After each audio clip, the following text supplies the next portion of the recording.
کہ آقا علیہ السلام وہ بات فرما گئے ہیں کہ لگتا ہے کہ 14 صدیاں پہلے ہمارے حالات کا نقشہ آپ کی آنکھوں کے سامنے ہے. آپ ہمارے احوال بد کا مشاہدہ فرما کے صدیاں پہلے ہمیں آگاہ کر رہے ہیں. ایسی بات کرتے ہیں. آقا علیہ السلام نے فرمایا، عبداللہ بن عمرو بن العاص رضی اللہ تعالیٰ عنہ حدیث کے راوی ہیں، اور یہ حدیث بھی سنن ابی داؤد میں ہے، کتاب الملاحم باب الامر والنہی میں. فرماتے ہیں کہ ہم آقا علیہ السلام کے ارد گرد حلقہ بنا کے بیٹھے تھے، صحابہ کرام ایک حلقہ میں بیٹھے تھے، آپ کی باتیں سن رہے تھے. حضور علیہ السلام کی اس مجلس میں فتنے کا ذکر ہوا کہ ایک دور فتنوں کا دور آئے گا.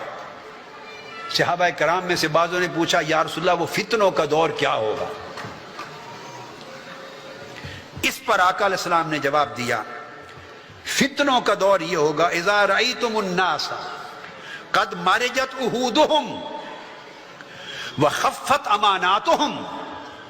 فتنوں کا دور وہ ہوگا جب تمہارے اندر یہ چیز عام رواج پا جائے گی کہ جو وعدے کیے جائیں گے توڑے جائیں گے، جھوٹ بولا جائے گا، اور قوم کی امانتیں کھائی جائیں گی، کرپشن کی جائے گی، خزانے لوٹے جائیں گے، بینک لوٹے جائیں گے، قوم کے اندر کھلی کرپشن ہوگی، قوم کی حق تلفی ہوگی.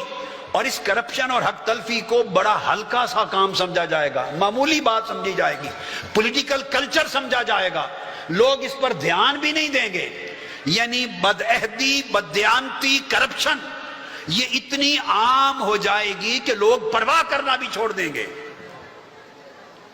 اور ایسا کرپشن کرنے والے، خیانت کرنے والے، لوٹ مار اور لوٹ گھسوٹ کرنے والے کیا کریں گے؟ ہوں گے الگ الگ، کسی کا تعلق اس جماعت سے، کسی کا اس دھڑے سے، کسی کا اس گروہ سے، کسی کا اس قبیلے سے، ہوں گے الگ الگ.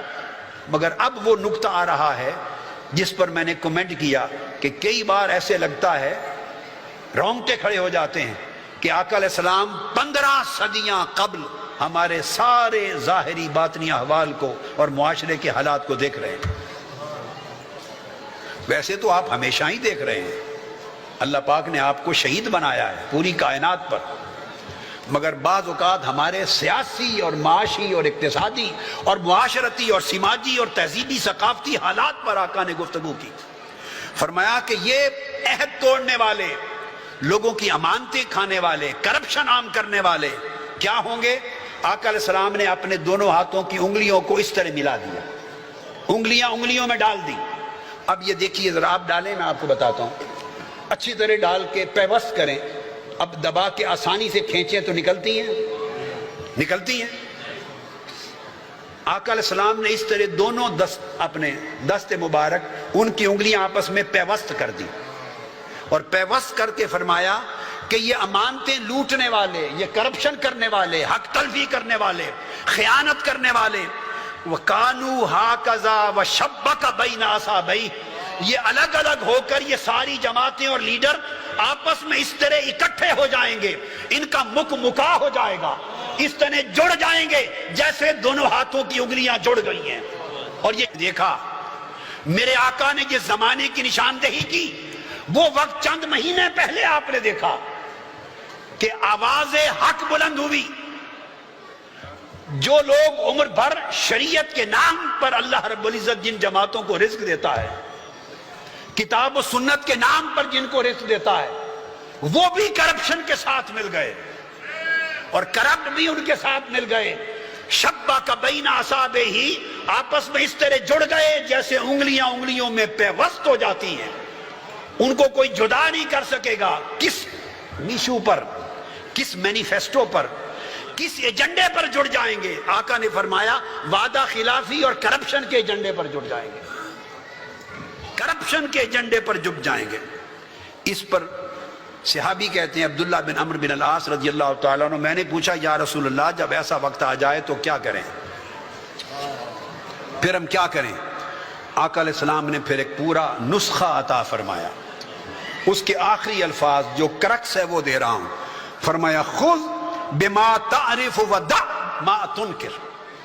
فرمایا جب ایسے حالات آ جائیں تو کسی کی مت سنو، اللہ رسول نے جس شے کو سچ کہا ہے اس کے ساتھ جڑ جاؤ، اور جس شے کو باطل اور جھوٹ اور بدی کہا ہے اس کو رد کر دو۔